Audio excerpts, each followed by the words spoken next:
Good afternoon. My name is Okoli Johnson, and I'm a full stack software developer and a cybersecurity expert.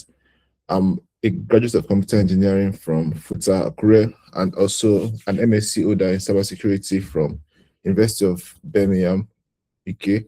Over the years, I've mentored quite a lot of students and pupils in software engineering, and my passion in software is about solving problems, about building scalable, resilient systems that would stand the test of time and also secure in its entirety. So today we'll be talking about a very important aspect when it comes to startups, which is having a very high available systems even without having enough budgets. So I'll just start off by pointing the topic and then we can take it off from there. So the topic is building high availability systems without big tech budgets. So this topic was coined from the aspect where as a startup, you don't have much budget to try out enormous things, right? You want to be very meticulous with your funds while also ensuring scalability and ensuring that the system is always available. So the three major things we'll be talking about are one, the resilience, also the being cost discipline, and then the third part is relevance to banking, finance, service, and investment also. So firstly, reliability is not about copying complex systems. It's not about having complex systems. It's about having a failure predictability and also having a good recovery rate and being disciplined in your operations across teams in terms of your products organization. So the context is why availability matters in BFSI. In this context, availability matters in the sense that it's cut across three major points, which is one, the customer trust. When you have downtimes, it tends to discourage your customers because they're not able to make payments, they're not able to process transactions, and that depends how they feel about your application. And that point is the operational continuity. During downtime, the normal day activities are truncated because customers and even your internal operations are hindered because of lack of continuity in transaction. Also, it matters in the sense that your system has to be resilient. It has to have good audit system and good auditability and governance in terms of who does what and what does what in terms of permissions and rules too. So the constraints most teams face in reality, most startups are usually small group of people, and that's a disadvantage, which can also be an advantage if you're able to maximize the team's effort in terms of efficiency. And also, small teams or startups have very tight budget infrastructures, and they will need to justify every cost put into a particular part or a particular process or feature. And that common trait is they don't usually have dedicated SRE functions. That means like site reliability engineers, most of them don't have specialists in those aspects. So they kind of juggle that among the team and then shovel who does what and what without a dedicated staff that does all those things. So what that means is they want to prioritize service boundaries and also stateless applications. So that's when you talk about using serverless instances that would also help reduce costs. Then they use redundant. They ensure that for every possible redundancy that will be introduced, it actually covers or lowers a very blast radius. So more like if a particular function is supposed to reduce a particular breakdown, right? So what that happens is that if you are bringing a redundancy, it should actually extend to a very large area in terms of preventing downtime. So when one system fails, it does not affect other systems downtime too as well. So they prefer control that are cheap to understand and test. So what that means is for every feature you produce, it has to be very easy to understand and easy to debug and operate, thereby reducing downtime whenever there is issues or whenever there is need to revisit or review the code all over again. Then make incident handling explicit instead of relying on heroics. So what this happens is that for every feature, it has to be explicit in terms of ensuring that all that is intended is actually laid out in clear terms and does not conflict with existing systems. So the other thing is, so the core thesis here, will be ensuring that our reliability works with tooling. So when we talk of tooling can be ensuring that you have enough debugging, ensuring that you have enough monitoring system, ensuring that all your applications are actually being monitored, and also your CI/CD deployments. Yeah. Okay, your CI/CD deployments are all in place, right? In terms of when you need to actually deploy your applications, all those things are being monitored and prevented from actually crashing out. So now, but people tend to think that tooling is actually your system reliability. No, reliability stems in the fact that you have a very good design structure, whereby you decide that for every actions there should be maybe a backoff and retry. That's when you need idempotent systems too also. So reliability stems more in your design. It stems more in how you architecture or structure how your app would interact with each other.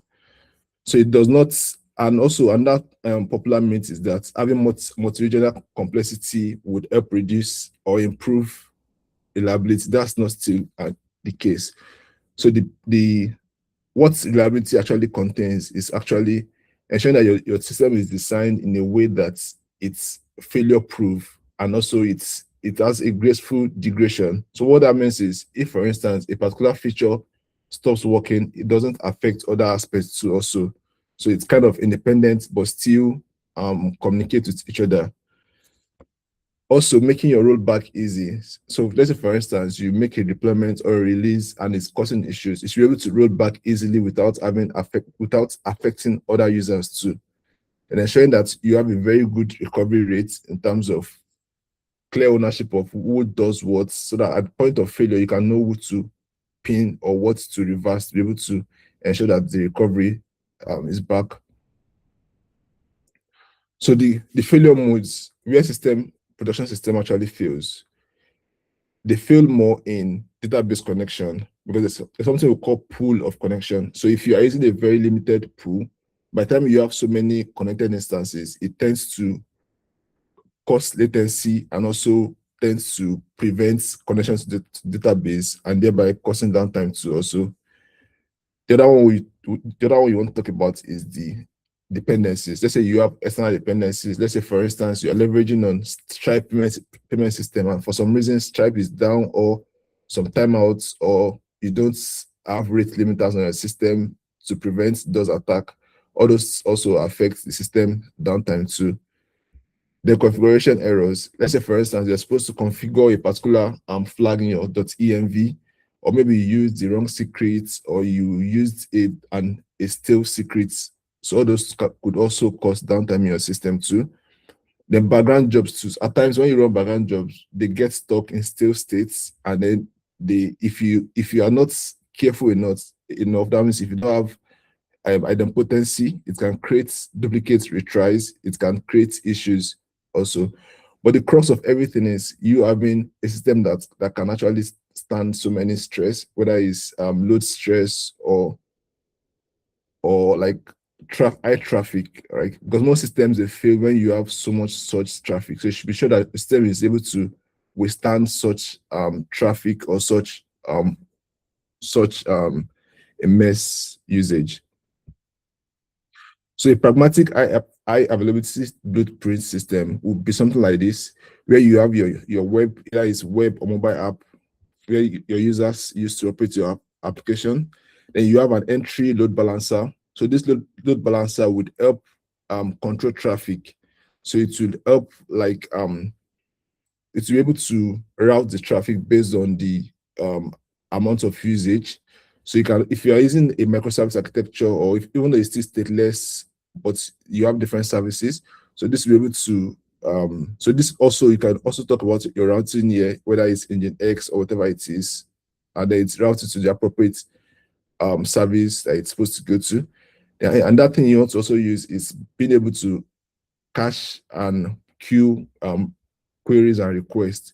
So instead of waiting for a request before you return it, and this can actually cause issues or downtime, you can queue that request and then respond to the front end so that other activities can be carried on. And this has to do with caching. So instead of querying your database often and often, you want to introduce caching, whether you use Redis or other popular providers. So what this means is that you have more response time, and you also save costs in terms of the database infrastructure cost to maintain your services. Then also, this is more like syncing the processes in a controlled retries, whereby it's an async operation, and then you also ensure that it is idempotent and does not create duplicates. Practical controls, so low cost controls with outsized impact. So one, we want to talk about a very small set of well-known chosen controls that helps to improve resilience without having large budgets. So one is you have multiple app instances, right? You also have warm standbys when in there. Let's say, for instance, you need to, instead of having to boot your app every time, you might need to have some warm instance available so that each time an issue or a request comes, it just spins up instantly, more like a stateless instance. Then you want to back up your credentials so that you don't miss them. Then health check to avoid routing bad nodes. So you want to ensure that you have consistent tests and checks to ensure that your nodes are accurate and available. Then graceful degradation. So you disable non-critical features during incidents. Let's say, for instance, now you have a downtime, or for some reasons a particular feature is failing. You don't want it to affect your core services. So you have to have a very good architecture whereby it's not constrained, and it's flexible to actually operate when one service is down or not. And you want to also prioritize customer critical parts, more like maybe wallet funding, or maybe making a payment. You want to ensure that those parts are actually bulletproof and they have strong degradation in terms of backfalling.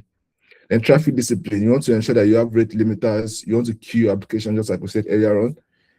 Then back pressure instead of controlled failure. Then retry jobs with idempotency, and then explicit control of boss behavior in case there are actually issues. What do we need to revert back to the right state that we came from? Application layer. So these are more like the layers that you have to actually employ to ensure that you have a good safe failure. One, I think we talked about the stateless services earlier on. So you want to keep your compute disposable, more like you have a central database, but different services that helps to spin up your app, making it easily accessible and faster. Then you also have horizontal scaling, whereby you don't want to depend on one machine to do most things, and then you start stacking or increasing the RAM of one machine. So you want to have multiple machines so as to spread the workload and also help your efficiency. Then health check, you want to always ensure that your app is available by providing sufficient health check entries that can be tested every time. Then timeout and retries, you want to ensure that your system has retries in terms of failures, because sometimes you might have a bit downtime. So you want to ensure that during that period, your system is able to keep track of things that didn't go through and retry it in due time. Circuit breakers. Let's say, for instance, a system is down. You don't want to keep retrying that system because it's down already. You want to ensure that as soon as you've tried multiple times and then it's down, you don't want to keep trying and cause issues. You want to stall till that issue is resolved. There are idempotency too. We've mentioned this often at times. Idempotency is just to ensure that when you are repeating the transactions, you don't create double or duplicate submissions, whereby you have unique value across your transaction or across the model that you're trying to query from. So data is very important because that is the bedrock of everything. You want to ensure that your data is safe, you have backup, ensure that you have sufficient pool connection without issues of timeouts, ensure that your schemas are reversible and deployment aware. So how you can achieve this is by having migration files. That's in terms of Postgres. If you are using SQL, I have migration files to be able to keep track of your changes. And you can also reverse if possible. So the aim is that you should have good failover readiness. You should also should be able to restore to a particular point in time if you need to. And also you should be able to protect your data from spikes or retry. So most often at times, how you do that is, for instance, you introduce G-tree so that you don't have people retrying at the same time. So that G-tree will create like some randomness in the retries and avoid database overload. Then schema evolution, talk about the schema, ensure that it does not actually affect your entire system. Then change safety. So this is how you'd always want to roll out your changes. So when you roll it out, you can flag a couple of them for tests, right? And then if there are issues, I want to roll back also. Then after you deploy, you want to check your health check, the error rate. You want to check that everything is in place. Most of our times, this also includes you, right, running your tests, automated tests, that aside the ones that are run during deployment, you should also have like post-deployment tests that you need to check to be sure that everything is working accurately as it should. So this is like a standard deployment process where you have a CI/CD that actually runs the test before deploying to the infrastructures or to the server. Then you also want to ensure that you have different environments, one for testing, one for staging, one for production, or one for playing out or trying some configs. So because when you have those different environments, you're able to control your area, able to control your features too. Then we talked about phase rollout too. Also, you can roll out your features in phases because you don't want to release so much features at once, so as not to cause so much issues. So you'd want to roll out your features in phases, right? And then what that means is, if for instance, also you want to target specific users, maybe you don't want all the users to see a particular feature, so that you can actually control it in terms of issues or whatever it is. You want to have like a control testing that will just target a few users and you see their experience. So in case of issues, you should be able to roll back easily and not affect any of the existing users or functionalities. And also we've talked about the post-deployment checks also, whereby you're able to verify that all your health checks are in place, the error rates are fine, and then the key customer journeys are all in place. More like maybe the transaction endpoints, or you try transaction, I'm sure that everything is not broken. You can try the auth flows, are they okay? You can try the wallet funding part, are they okay? So you can try the normal test cases to be sure that everything is fine. Observability and incident response for LinkedIn. So to be able to have a good response time, because you cannot guarantee that your system will always be available, right? So, but the question now is, how do you recover fast? That's the question. So now this is more like a proven way of actually being able to keep track of your downtimes if applicable, and also prevent subsequent or future downtimes too. So one is you should be able to detect issues. And what that means is you should have like a central logging system.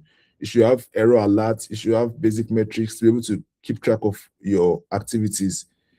And next one is that if you have a downtime, maybe you have multiple downtime, you should be able to prioritize the severity of the downtime. You should be able to know what part is failing and know who did what part, so I can be able to allocate it to the right person to resolve. The next thing is to mitigate that error, right? You want to firstly switch to read-only switches. You want to control the queues in case you already have like a flooded queues. You want to control that too also. And then after that, you want to learn, because that is very important. You want to learn what happened. Why did this happen? How can we prevent this in the future? And you have to create a permanent fix to prevent recurring of that issues. So with these 4 steps, you can learn the pattern of your downtime and help prevent or reduce your downtime.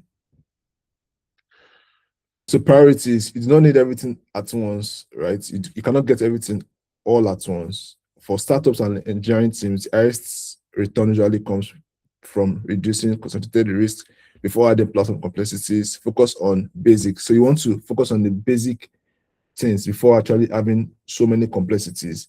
So one, you want to remove every single point of failure. What that means is you should be able to know your implementation and know the possible cause of failures. Okay, this could cause failure. Okay, if this failure happens, what should I do? More like basic logic trees and mappings. And two, protect your database, which is the very most important part. Your data, the backup should be there. You should have enough pull connections and tests to ensure that the database is always available.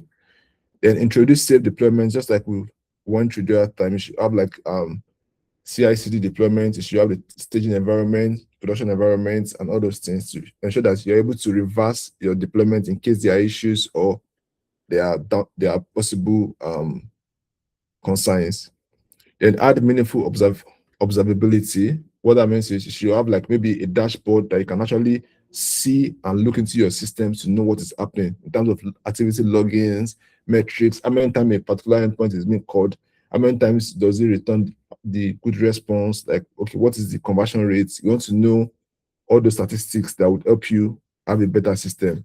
Then define incident ownership and recovery steps. Okay, if you have an issue, who did this? Okay, how do we recover this? For every feature you do, you should have all the possible possible points of failures, and you should know who did what, so you can be able to recover the steps accurately.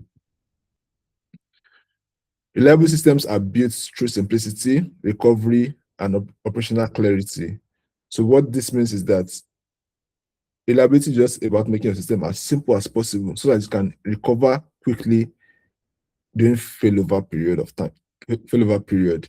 And how can you achieve this? You can only achieve this when you have a simple system that does not have so much complexities, right? You're able to break down your system into components. You're able to have separation of consigns, more like this does this, and not have a very long or lengthy code.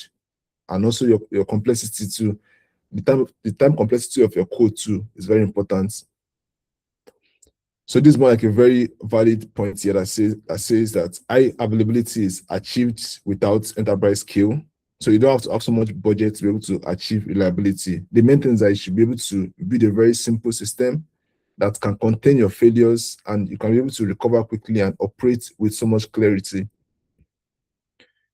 And with this, I've come to the end of this class. I believe you are able to get the concepts when we talk about reliability, that reliability is not just about having a very enterprise software. It's just about having a very simple software that can actually have a very good recovery rate and a very fair failover rate with so much clarity and pathway to recovery. Thank you for your time.